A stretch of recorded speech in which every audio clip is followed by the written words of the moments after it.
Hello friends, आप सभी का स्वागत है हमारे यूट्यूब चैनल विजार्ड क्लासेस पर। यह क्लास जो है ना जीके जीएस का एमसीक्यू क्विज का क्लास है। चलिए तो स्टार्ट करते हैं आज के क्लास को।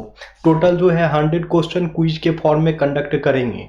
तो पहला क्वेश्चन है, सविनय अवज्ञा आंदोलन में सरोजिनी नायडू का क्या योगदान था? तो गांधी जी की गिरफ्तारी के बाद जो है नमक यात्रा की नेतृत्व की थी। अब है, हिमालय पर्वत का निर्माण किस प्रक्रिया से हुआ है? तो प्लेट टेक्टोनिक्स प्रक्रिया से। हिमालय की सबसे ऊंची श्रेणी कौन सी है? तो हिमाद्री है। कौन सा पठार जो है खनिजों का भंडार कहलाता है? तो छोटा नागपुर का पठार। लक्षद्वीप द्वीप किससे बना है? तो कोरल से। अंडमान निकोबार द्वीप स्थित कहाँ है? तो बे ऑफ बंगाल में। भौतिक रूप से बिहार को कितने भागों में बांटा गया है? तो बिहार को 3 भागों में बांटा गया है। उत्तर बिहार का निर्माण जो है मुख्य रूप से किस नदी प्रणाली से हुआ है? तो कोसी, गंडक और घाघरा से। अब है, बिहार का पठारी क्षेत्र मुख्यतः कहाँ स्थित है? तो गया, नवादा, औरंगाबाद और रोहतास में। कौन सी नदी जो है बिहार को उत्तर और दक्षिण भागों में बांटती है? तो गंगा नदी जो है बिहार को उत्तर और दक्षिण भागों में बांटती है। बिहार का तराई क्षेत्र कहाँ स्थित है? तो नेपाल के बॉर्डर के नजदीक।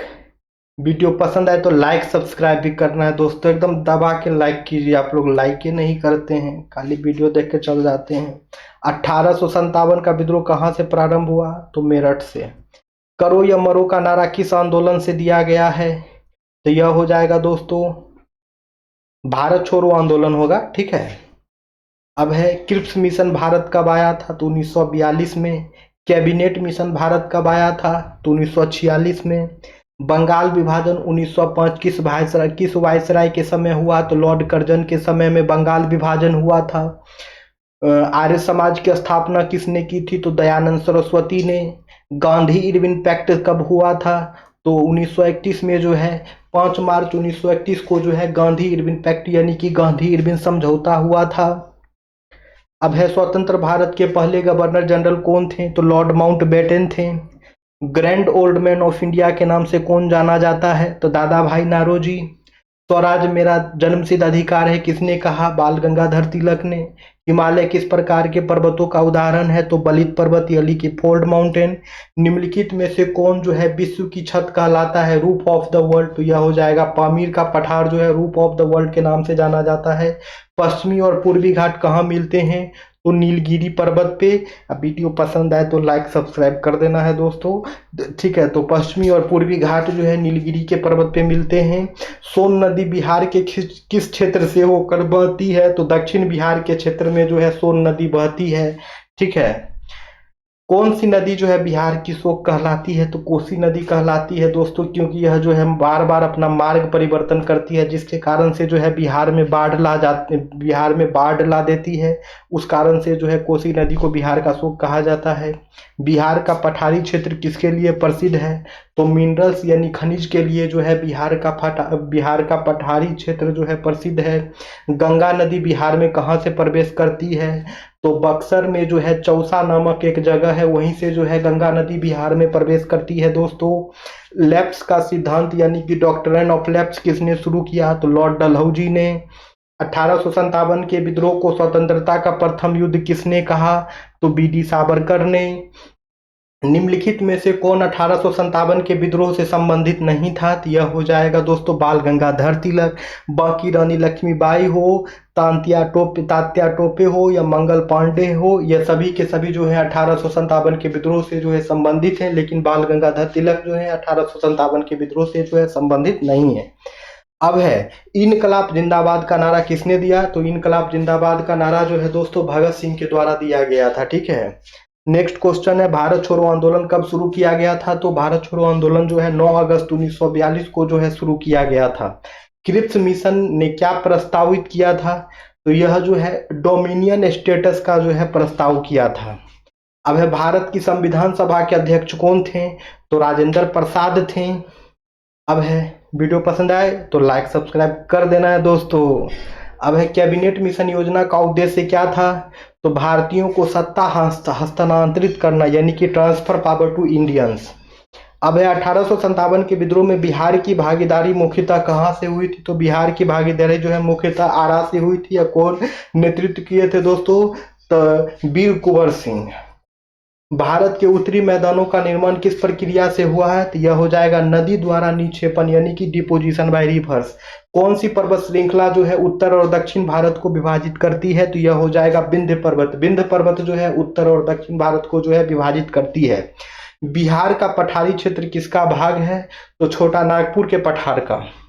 निम्नलिखित में से कौन सी नदी जो है नेपाल से निकलकर बिहार में प्रवेश करती है? तो यही कोसी नदी, जिसको सप्तकोसी भी कहते हैं। बिहार में सबसे ज्यादा बाढ़ तो यही लाती है। ठीक है, तो बिहार का कौन सा भाग जो है सर्वाधिक उपजाऊ है? तो यह हो जाएगा उत्तर बिहार। वीडियो पसंद आए तो लाइक भी करना है दोस्तों। अब है बिहार में सबसे बड़ा नदी बेसिन किसका है? तो गंगा नदी का जो है बिहार में सबसे बड़ा नदी बेसिन है। भारत में रेल सेवा किसने प्रारंभ किया था? तो लॉर्ड डलहौजी ने। जिसने डॉक्ट्राइन ऑफ लैप्स प्रारंभ किया था वही जो है, जिसने डॉक्ट्राइन ऑफ लैप्स लाया था वही जो है भारत में रेल सेवा भी लाया था। तो डलहौजी को याद रखना है दोस्तों। अब आगे है, भारत में डाक एवं टेलीग्राफ प्रणाली किसने शुरू किया? तो लॉर्ड डलहौजी ने। ठीक है दोस्तों, डाक और टेलीग्राफ भी जो है लॉर्ड डलहौजी ही चालू किया था। अब है 1857 के विद्रोह में कुंवर सिंह ने कहां से नेतृत्व किया? तो आरा से, आरा के जगदीशपुर से। ठीक है, ठीक है दोस्तों, आरा से जो है प्रारंभ किए थे। आगे है, कैबिनेट मिशन भारत में किसके द्वारा भेजा गया था? तो ब्रिटिश सरकार के द्वारा। भारत के पहले भारतीय गवर्नर जनरल कौन थे? तो श्री राजगोपालाचारी थे। अब है, बिहार एक अलग प्रांत कब बना? तो वर्ष 1912 में। ठीक है, अब 22 मार्च को हम लोग हर वर्ष जो है बिहार दिवस मनाते हैं। ठीक है, हिमालय पर्वतों का निर्माण किस भूगर्भीय प्रक्रिया के कारण हुआ है? तो यह हो जाएगा पृथ्वी की परतों के मुड़ने से। निम्नलिखित में से कौन हिमालय पर्वतमाला का भाग नहीं है? तो अरावली। ठीक है दोस्तों, लाइक वेक कर दीजिएगा आप लोग। भारतीय प्रायद्वीपीय पठार मुख्यतः किससे बने हैं? तो इग्नियस और मेटामॉर्फिक रॉक से। पश्चिमी घाट और पूर्वी घाट कहाँ मिलते हैं? तो नीलगिरी की पहाड़ी पे। अब है, भारत के तटीय मैदानों को कितने भागों में बांटा गया है? तो भारत के तटीय मैदान यानी कि कोस्टल प्लेन को जो है 2 भागों में बांटा गया है। निम्नलिखित में से कौन से द्वीप जो है ज्वालामुखी उत्पत्ति के हैं? तो यह हो जाएगा अंडमान और निकोबार द्वीप। नेक्स्ट है, भारत के उत्तरी मैदान किन नदियों द्वारा निर्मित है?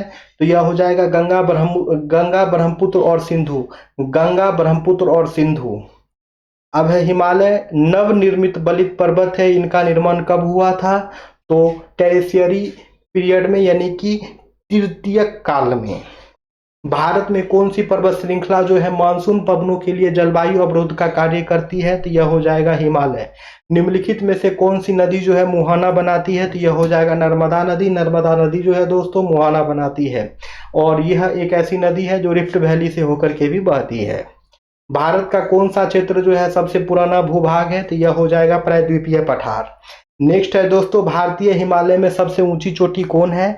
तो यह हो जाएगा दोस्तों कंचनजंगा। नेक्स्ट क्वेश्चन है दोस्तों, भारत का सबसे बड़ा द्वीप समूह कौन सा है? तो यह हो जाएगा अंडमान और निकोबार द्वीप समूह। कृष्णा और कावेरी नदियों के बीच के तटीय मैदान को क्या कहते हैं? तो इसको जो है कोरोमंडल तट कहते हैं। बिहार का कौन सा भाग जो है पठारी स्थलाकृति वाला है? तो यह हो जाएगा दक्षिण बिहार। गंगा और कोसी नदियों का संगम बिहार के किस जिले में होता है? तो कटिहार जिला में। कटिहार में जो है कुर्सेला नामक एक जगह है जहां पर जो है गंगा और कोसी नदियों का संगम जो है होता है। वीडियो पसंद आए तो लाइक भी करना है दोस्तों। 100 MCQ पर डे लाते हैं, अगर आप लोग सपोर्ट नहीं करेंगे तो सेशन बंद हो जाएगा और क्या। अब बिहार के उत्तरी मैदान मुख्यतः किसके द्वारा बने हैं? तो यह हो जाएगा हिमालय की नदियों द्वारा। निम्नलिखित में से कौन सी पर्वत श्रृंखला जो है भारत को तिब्बती पठार से अलग करती है? तो यह हो जाएगा काराकोरम का श्रृंखला। नेक्स्ट है, अरावली पर्वत श्रृंखला की सर्वोच्च चोटी कौन सी है? तो गुरु शिखर है। अरावली पर्वत कहाँ है? तो गुजरात के तरफ है दोस्तों। अब है, प्रायद्वीपीय पठार के बारे में कौन सा कथन सही है? तो यह हो जाएगा यह ज्वालामुखीय चट्टानों से बना है। अब है, निम्नलिखित में से कौन सी नदी जो है डेल्टा नहीं बनाती है? तो यह हो जाएगा नर्मदा नदी। नर्मदा नदी जो है दोस्तों डेल्टा नहीं बनाती है, बाकी गोदावरी हो, गंगा हो, महानदी हो, यह सब नदी जो है डेल्टा बनाती है। भारत के पूर्वी तटीय मैदान अधिक चौड़े हैं क्योंकि यहाँ अधिक नदियाँ डेल्टा बनाती है। कौन सा द्वीप समूह अरब सागर में स्थित है? तो यह हो जाएगा लक्षद्वीप। अब है बिहार के गया और नालंदा जिलों के बीच कौन सी नदी बहती है? तो फल्गु नदी। ठीक है, गया और नालंदा जिला के बीच में जो है फल्गु नदी बहती है। अब फल्गु नदी कहाँ है दोस्तों? तो गया जी में, जहाँ पे विष्णुपद मंदिर भी है। राजमहल पहाड़ियाँ किस नदी के पास स्थित है? तो यह हो जाएगा गंगा नदी। अब वीडियो पसंद है तो लाइक सब्सक्राइब भी कर देना है दोस्तों। अब बिहार का कौन सा भाग जो है सबसे ऊंचा है? तो यह हो जाएगा दोस्तों दक्षिण बिहार का पठार जो है सबसे ऊंचा है। सोन नदी गंगा से कहाँ मिलती है? तो मनेर में। ठीक है, पटना में ही जो है मनेर नामक एक जगह है जहां से सोन नदी जो है गंगा से मिलती है। ठीक है, तो कौन सी नदी दक्षिण गंगा कहलाती है? तो गोदावरी नदी जो है दक्षिण गंगा कहलाती है। अरावली पर्वत श्रृंखला मुख्यतः किन राज्यों से होकर के बहती है? तो राजस्थान और हरियाणा से जो है अरावली पर्वत श्रृंखला मुख्यतः बहती है। कैमूर पर्वत श्रृंखला किस पर्वत प्रणाली का विस्तार है? तो यह हो जाएगा विंध्य पर्वत। ठीक है, आगे आते हैं। बिहार का कौन सा जिला जो है पूरी तरह छोटा नागपुर पठार के क्षेत्र में आता है? तो यह हो जाएगा गया, रोहतास, नवादा। बिहार के उत्तरी मैदान किसके लिए सबसे उपयुक्त है? तो यह हो जाएगा कृषि के लिए। सोन नदी कहाँ से निकलती है? तो अमरकंटक के पहाड़ियों से। भारत का कौन सा भौतिक भाग सबसे बड़े क्षेत्र में फैला है? तो प्रायद्वीपीय पठार यानी कि पेनिनसुलर प्लेट्यू। वीडियो पसंद आए तो लाइक सब्सक्राइब कर देना है दोस्तों। अब है निम्नलिखित में से भारत का सबसे प्राचीन भूभाग कौन सा है? तो डेक्कन प्लेट्यू है। बिहार का कौन सा क्षेत्र जो है कपास की खेती के लिए उपयुक्त काली मिट्टी वाला है? तो कैमूर का क्षेत्र। कौन सी नदी जो है विंध्य और सतपुरा पर्वतों के बीच बहती है? तो नर्मदा नदी। भारत का सबसे लंबा तट किस राज्य का है? तो गुजरात का। विंध्य पर्वत श्रृंखला किनके बीच विभाजन करती है? तो उत्तर और पश्चिम भारत के बीच। कौन सी पर्वत श्रृंखला जो है भारत की जलवायु विभाजक रेखा के रूप में कार्य करती है? तो हिमालय श्रृंखला। भारत के उत्तरी मैदान बने हैं तो जलोढ़ निक्षेप से यानी कि एल्यूवल डिपॉजिट से। भारत का पहला राष्ट्रीय डॉल्फिन अनुसंधान केंद्र कहाँ उद्घाटित किया गया है? तो पटना में। ये करंट का क्वेश्चन है दोस्तों, याद रखना है। एग्जाम में क्वेश्चन आया है इससे बहुत बार, आ भी सकता है, अभी भी चांसेस है। राष्ट्रीय डॉल्फिन अनुसंधान केंद्र किस नदी के किनारे स्थित है? तो गंगा नदी। पटना में स्थित राष्ट्रीय डॉल्फिन अनुसंधान केंद्र किस विश्वविद्यालय के अंतर्गत स्थापित किया गया है? तब पटना यूनिवर्सिटी दोस्तों। राष्ट्रीय डॉल्फिन अनुसंधान केंद्र में मुख्य रूप से किस प्रजाति का अध्ययन किया जाता है? तो गंगेटिक डॉल्फिन का। ठीक है, वीडियो पसंद आए तो लाइक सब्सक्राइब भी करते रहना दोस्तों। अब है भारत में गंगा डॉल्फिन के संरक्षण की जिम्मेदारी किस मंत्रालय की है? तो ministry of environment, forest and climate change यानी कि पर्यावरण, वन एवं जलवायु परिवर्तन मंत्रालय। पूर्णिया जिला बिहार के किस क्षेत्र में है? तो यह हो जाएगा दोस्तों पूर्वी बिहार में।